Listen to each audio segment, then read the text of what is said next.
So,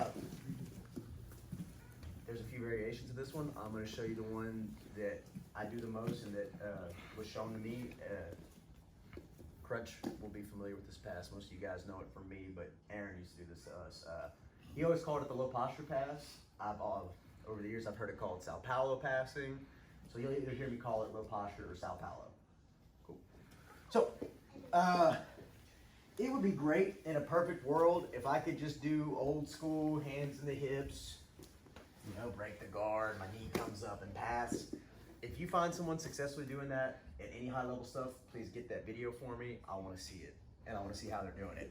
Most of the time, as soon as I get here and I start trying to move, they're pulling me back down, and life is just a pain. And Matt's job in the guard is generally to control my posture, so he can start setting up arm bars, triangle sweeps, etc. So I'm going to be aware of that. I need in his guard, I either need to be all the way out with a good posture, or I'm going to have to be all the way down. If I'm here in this middle ground, that's where Matt wants me. He can do whatever he wants. So we're going to take advantage of the fact that he's pulling my posture down, and we're going to go all the way down. So he pulls me down, boom. So I'm coming in tight, smothering, okay? Is not the perfect situation, but we're going to make it advantageous for us. Guys, same as before, I'm going to look the way I'm passing, okay? My ear's down tight to his chest. This hand is in the hip, and I want my elbow up against my ribs. I'm not worried about digging my elbow in his thigh like a prick. It's just going to make Matt mad. It's not really going to help my guard pass any. You really want to just keep this here as a good frame.